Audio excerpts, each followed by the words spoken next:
A Poor Man's Tale of a Patent. By Charles Dickens. I am not used to writing for print. What working man, that never labors less, some Mondays, and Christmas time and Easter time excepted, than 12 or 14 hours a day, is? But I have been asked to put down, plain, what I have got to say, and so I take pen and ink, and do it to the best of my power, hoping defects will find excuse.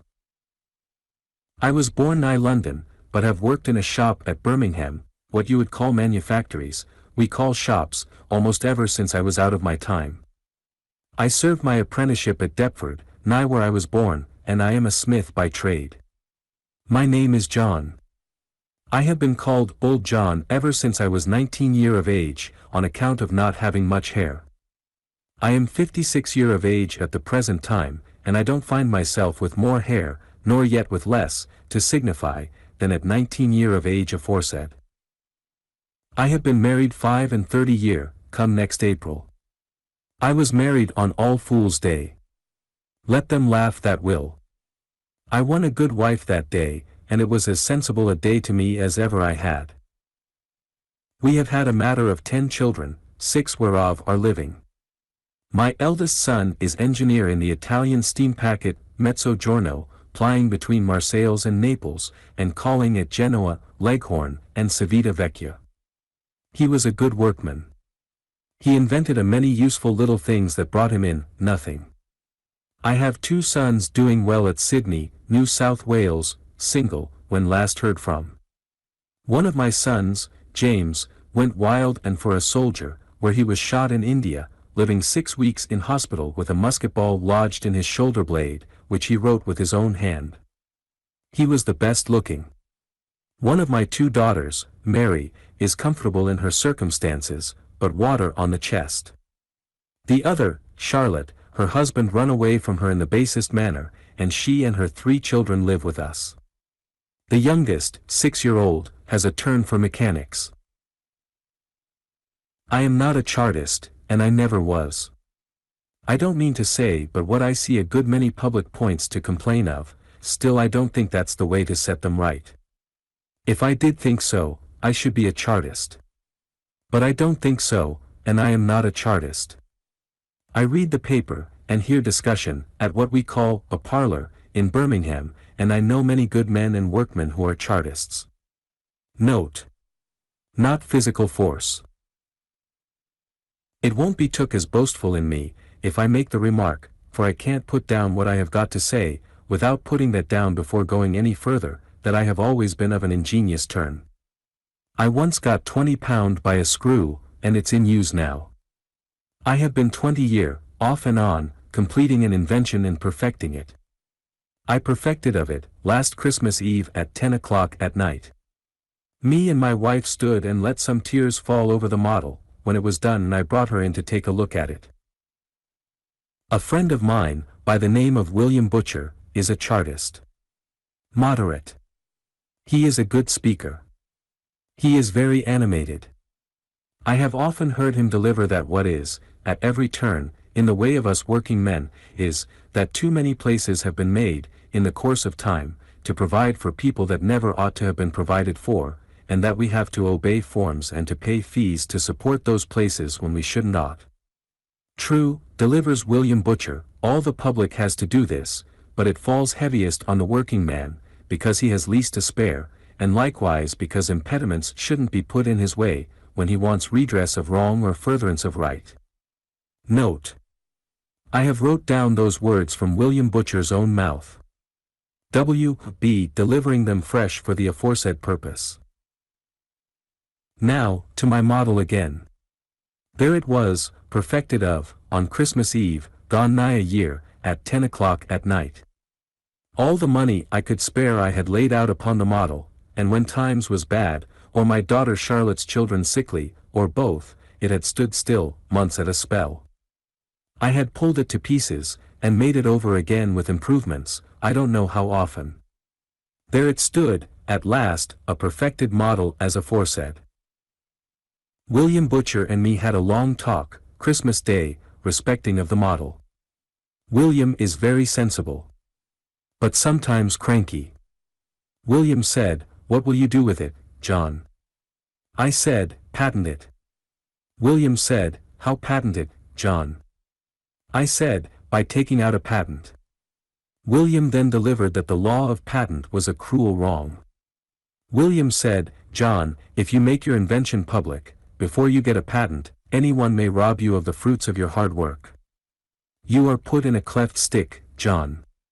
Either you must drive a bargain very much against yourself, by getting a party to come forward beforehand with the great expenses of the patent, or, you must be put about, from post to pillar, among so many parties, trying to make a better bargain for yourself, and showing your invention, that your invention will be took from you over your head." I said, "William Butcher, are you cranky? You are sometimes cranky." William said, "No, John, I tell you the truth," which he then delivered more at length. I said to W.B. I would patent the invention myself. My wife's brother, George Berry of West Bromwich, his wife unfortunately took to drinking, made away with everything, and 17 times committed to Birmingham jail before happy release in every point of view, left my wife, his sister, when he died, a legacy of £128.10, Bank of England stocks. Me and my wife never broke into that money yet. Note. We might come to be old and past our work. We now agreed to patent the invention. We said we would make a hole in it, I mean in the aforesaid money, and patent the invention. William Butcher wrote me a letter to Thomas Joy, in London. T.J. is a carpenter, 6'4" in height and plays quoits well. He lives in Chelsea, London, by the church. I got leave from the shop, to be took on again when I come back. I am a good workman. Not a teetotaler, but never drunk. When the Christmas holidays were over, I went up to London by the parliamentary train, and hired a lodging for a week with Thomas Joy. He is married. He has one son gone to sea. Thomas Joy delivered, from a book he had, that the first step to be took, in patenting the invention, was to prepare a petition unto Queen Victoria. William Butcher had delivered similar, and drawn it up. Note. William is a ready writer. A declaration before a master in Chancery was to be added to it. That, we likewise drew up. After a deal of trouble I found out a master, in Southampton Buildings, Chancery Lane, nigh Temple Bar, where I made the declaration, and paid 18 pence. I was told to take the declaration and petition to the Home Office, in Whitehall, where I left it to be signed by the Home Secretary, after I had found the office out, and where I paid £2, 2 and 6 pence. In 6 days he signed it, and I was told to take it to the Attorney General's chambers, and leave it there for a report. I did so, and paid £4, 4. Note. Nobody all through, ever thankful for their money, but all uncivil. My lodging at Thomas Joy's was now hired for another week, whereof 5 days were gone. The Attorney General made what they called a report, of course, my invention being, as William Butcher had delivered before starting, unopposed, and I was sent back with it to the Home Office. They made a copy of it, which was called a warrant.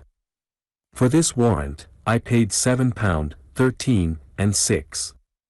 It was sent to the Queen, to sign. The Queen sent it back, signed. The Home Secretary signed it again. The gentleman throwed it at me when I called, and said, "Now take it to the Patent Office in Lincoln's Inn." I was then in my 3rd week at Thomas Joy's, living very sparing, on account of fees. I found myself losing heart. At the Patent Office in Lincoln's Inn, they made a draft of the Queen's bill, of my invention, and a docket of the bill. I paid £5, 10 and 6, for this. They engrossed 2 copies of the bill, one for the Signet Office, and one for the Privy Seal Office.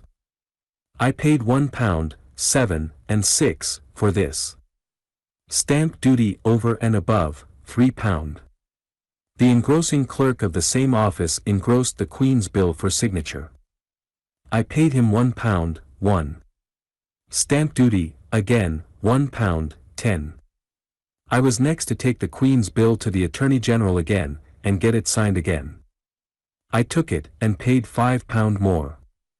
I fetched it away, and took it to the Home Secretary again. He sent it to the Queen again. She signed it again. I paid £7, 13, and 6, more, for this. I had been over a month at Thomas Joy's. I was quite wore out, patience and pocket. Thomas Joy delivered all this, as it went on, to William Butcher. William Butcher delivered it again to 3 Birmingham parlours, from which it got to all the other parlours, and was took, as I have been told since, right through all the shops in the north of England. Note. William Butcher delivered, at his parlour, in a speech, that it was a patent way of making chartists. But I hadn't nigh done yet. The Queen's bill was to be took to the Signet office in Somerset House, Strand, where the stamp shop is. The clerk of the Signet made a Signet bill for the Lord Keeper of the Privy Seal. I paid him £4, 7. The clerk of the Lord Keeper of the Privy Seal made a Privy Seal bill for the Lord Chancellor. I paid him £4, 2. The Privy Seal bill was handed over to the clerk of the patents, who engrossed the aforesaid. I paid him £5, 17, and 8, at the same time, I paid stamp duty for the patent, in one lump, £30. I next paid 4 boxes for the patent, 9 and 6pence. Note. Thomas Joy would have made the same at a profit for 18pence. I next paid fees to the deputy, the Lord Chancellor's purse-bearer, £2, 2. I next paid fees to the clerk of the Hanapar, £7, 13. I next paid fees to the deputy clerk of the Hanaper, 10 shillings. I next paid, to the Lord Chancellor again, £1, 11, and 6. Last of all, I paid fees to the deputy sealer, and deputy chaff-wax, 10 shillings and 6pence. I had lodged at Thomas Joy's over 6 weeks, and the unopposed patent for my invention, for England only, had cost me £96, 7, and 8pence. If I had taken it out for the United Kingdom, it would have cost me more than £300. Now, teaching had not come up but very limited when I was young. So much the worse for me, you'll say. I say the same. William Butcher is 20 years younger than me. He knows 100 years more. If William Butcher had wanted to patent an invention, he might have been sharper than myself when hustled backwards and forwards among all those offices, though I doubt if so patient. Note. William being sometimes cranky, and consider porters, messengers, and clerks. Thereby I say nothing of my being tired of my life, while I was patenting my invention. But I put this, is it reasonable to make a man feel as if, in inventing an ingenious improvement meant to do good, he had done something wrong? How else can a man feel, when he is met by such difficulties at every turn? All inventors taking out a patent must feel so. And look at the expense. How hard on me, and how hard on the country if there's any merit in me, and my invention is took up now, I am thankful to say, and doing well, to put me to all that expense before I can move a finger. Make the addition yourself, and it'll come to £96, 7, and 8pence. No more, and no less. What can I say against William Butcher, about places? Look at the Home Secretary, the Attorney General, the Patent Office, the engrossing clerk, the Lord Chancellor, the Privy Seal, the clerk of the patents, the Lord Chancellor's purse-bearer, the clerk of the Hanaper, the deputy clerk of the Hanaper, the deputy sealer, and the deputy chaff-wax. No man in England could get a patent for an Indian rubber band, or an iron hoop, without feeing all of them. Some of them, over and over again. I went through 35 stages. I began with the Queen upon the throne. I ended with the deputy chaff-wax. Note. I should like to see the deputy chaff-wax. Is it a man, or what is it? What I had to tell, I have told. I have wrote it down. I hope it's plain. Not so much in the handwriting, though nothing to boast of there, as in the sense of it. I will now conclude with Thomas Joy. Thomas said to me, when we parted, John, if the laws of this country were as honest as they ought to be, you would have come to London, registered an exact description and drawing of your invention, paid half a crown or so for doing of it, and therein and thereby have got your patent. My opinion is the same as Thomas Joy. Further, in William Butcher's delivering that the whole gang of hennapers and chaff waxes must be done away with, and that England has been chaffed and waxed sufficient, I agree.